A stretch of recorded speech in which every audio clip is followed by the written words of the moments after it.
That's a really difficult thing, because in sometimes instances where the camera fails or the mic fails, or I just had a case where I've got the in-car camera. So we've got cameras within the car, within the defendant's holding area in the back of the vehicle. So one going out like the front window, one going to the back seat. Correct. And then, the body cam of the officer, and the dash cam was on, the guy's body cam was on, the microphone wasn't on for the exterior body cam, but the interior camera or audio was on from inside the car. Okay. And so you could hear kind of some of the officers talking outside of the car, kind of saying what's going on. And the defendant characterized it as one way, and the officer very clearly in the body cam says nothing. But if you look at the in-car camera, you can kind of see where this officer's like, "Sir, I understand. Sir, this is what I'm going to have to do, sir." Right. And so it kind of tells a different story. Policies on that are difficult because of two things, and that is our ability to store and our ability to transfer. And those two are going to be pretty much the linchpins in how agencies develop their policies. People think, oh, it's just like video camera. And it's like, it's not. I mean, there's, how do you transfer it from the vehicles to the patrol office? How do you then store it? Where do you store it? Do you store it on the cloud? And then pay somebody else? Do you want, autonomy over that information and store it in-house? And then once again, how do you build that? And they're transmitters, or is it something that somebody has to go in and plug in? Mm-hmm. And then the system is going to break.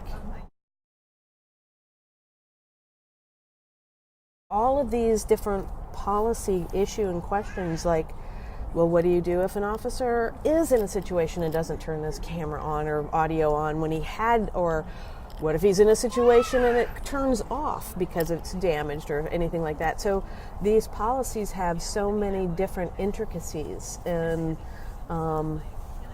one size fits all is not going to be available until we have a stable platform of equipment. That goes down like a whole different other rabbit hole, because when you evaluate, or when you look at the market for, even when we were trying to implement the cameras for the system, you were looking at, okay, we're going to buy this camera. Oh, that camera's just bought out by this company, and this company is taking over that. And oh, by the way, that was last year you were looking at the implementation of those cameras, and right. Since then the technology has changed, and so you're looking at all of those different things. And that's the question. I mean, do they have the money to pay someone else to maintain that data app store or in the cloud, mm-hmm. Off-site? Do they want to spend the money to have their own IT people in-house? It does come down to finances, because is it better to entrust somebody else with that, or to hire your own staff, because it's going to take an IT person? Because what if that system goes down? What if do you have redundancy? Do you have backups? Do you have all of this kind of stuff and infrastructure in-house to deal with that?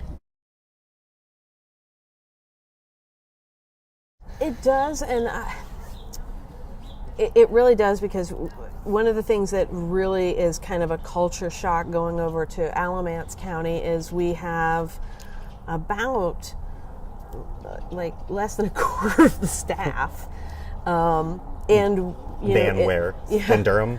In Durham, yeah. Okay, we've got we share legal assistants. So the DA's office you're speaking about. Yeah, the DA's office alone is we're a really small group. Okay. I can't even remember how many people we are. But it's a lot smaller, and so we all have to do all sorts of crimes.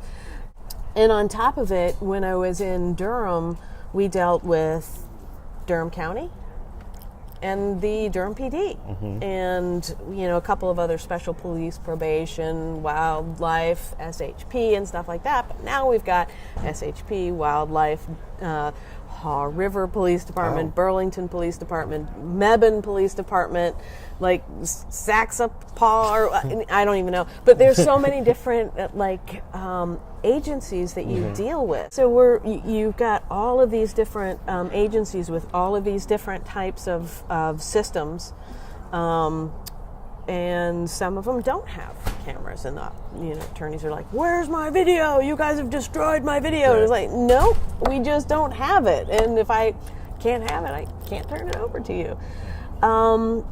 And I really haven't tried a trial yet in Alamance County. I teed a couple up. I've only been there for a little bit, but I'm going to try my first one next week. But I always like to tell the jury, kind of during voir dire and during our case, you've seen TV, you've seen CSI. This ain't TV. This ain't CSI. They ain't wearing high heels, and a DNA test doesn't take 22 seconds. Right. So I think that's up to each of the prosecutors to be able to advise the community on that. Okay. As far as the jury goes for criminal aspects, but I think it's up to the communities themselves to decide whether they need that in that community.